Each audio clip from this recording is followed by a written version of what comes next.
Bir DLC yapıyorlar var ya, oyun gibi. DLC'lere hala genişleme paketi olarak yaklaşıp saygı ve emek gösteren birkaç firma kaldı. Bunlardan en büyüğü de From Software. Souls oyunları DLC paketleri olmadan da harika deneyimler sunuyor. Ama DLC ile birlikte yeni boyut kazanıyor, bambaşka hissettiriyor. Mesela Fishing hamletsiz bir Bloodborne düşünemiyorum. Ya da Dark Souls 1'in ikinci yarıdaki düşüşünü Artorias, Kalamet ve Manus'la telafi etmesini unutamıyorum. Dark Souls 3 DLC'leri ana oyunu hak ettiği uzunluğa kavuşturmuş. Hatta belki biraz eksi olarak değerlendirebileceğimiz şekilde eksik parçaları tamamlamış. Bu videoda Painted World of Ariandel ve The Ring City DLC'lerinin bölge ve bosslarını inceleyeceğiz. Ama önce size beğeni ve yorum arası olsun diye incelemenin ilk bölümünde atladığım Yorm the Giant'ı anlatayım. Elden Ring'deki favori bosslarımdan biri her ne kadar oyuncular tarafından pek sevilmese de Rykard'tı. O değil, bu. Yalnızca özel bir silahla savaşabildiğin düşman konsepti bayağı hoşuma gitmişti. Yorm ile karşılaşınca öğrendim ki bu konsept Elden Ring'deki başka birçok konsept gibi Dark Souls 3'ten geliyormuş. Rykard kadar şaşalı olmasa da Yorm'la kozlarımızı üleşmek güzeldi. Tontiş zırhlı Sigvard'ı da mevzuya çağırınca keyif iki katına çıktı.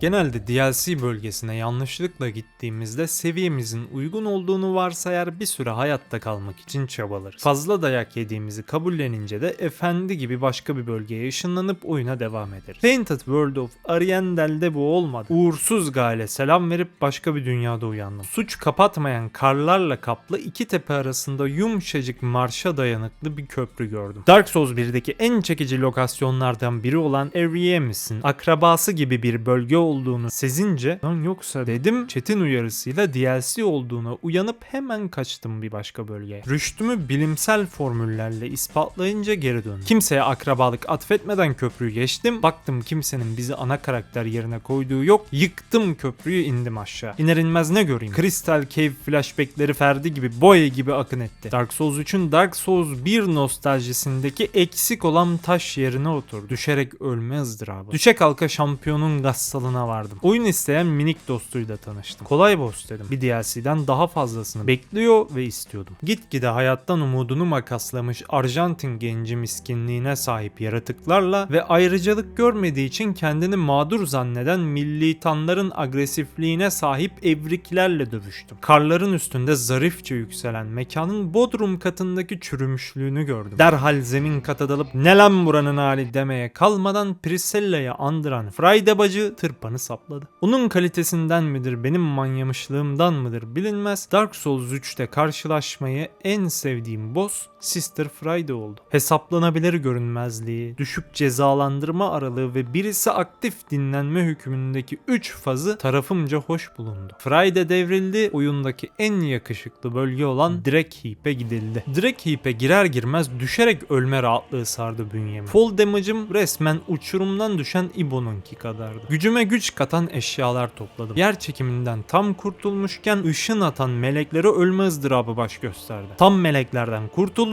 Yarı çıplak ateş saçan abla her hareketimi önceden seze seze PvP deneyimi yaşattı. Bunu atlattım. Bloodborne'dan fırlamış tasarımlara iyi Demon Prensler çıktı karşıma. Hunter avında gerek diyerek 2 takat attım. Oracıkta yeni verdim. İlk oyundaki Filing Shrine'ın harabeye dönmüş haliyle ödüllendirildim. Lan kardeşim yeter bu kadar nostalji demeye kalmadan hop Ringet diye hicretledim. Ortasında mavisi bulunmaz turuncu portalı olan havalı abilerin hüküm sürdüğü bir şehir Ringet City. Tamamen çivisi çıkmış, bu şehirde belediyecilik öleli epey olmuş. Vatandaşlar sokakta kafasına göre hayalet çağırıp sizi oklattırıyor. Ejderhanın biri deli dumrul gibi köprüye dadanmış, geçit vermiyor. Ejderhaya bir koyuyorum, yerin 7 kat dibine düşüyor. Oh kardeş kurtuldum demesine bile izin vermeden peşinden gidiyorum lavuğun. Midir ne haltsa ona veriyorum odunu. Almıyor. Dark Souls evreninde ejderhaların canı fazladır ki gayet mantıklı. Ancak Midir'in canı Türkiye'nin dış borcundan birazcık daha fazla. Zor bir boss değil. Bir mallık yapıp tek yemediğiniz sürece kolay ölmüyorsunuz ama savaş o kadar uzun sürüyor ki illa bir mallık yapıyorsunuz. Midir'i yenmenin imkansız. Bunun için uğraş vermenin ise gereksiz olduğuna kanaat getiriyorum. Oyunu Midir hariç bütün bossları keserek bitiriyorum. Sonra kanaatimi oradan kovuyorum. Midir'i 2 kez keserek inatçıların imkansıza iman etmediğini ispatlıyorum. Gayet de güzel boss.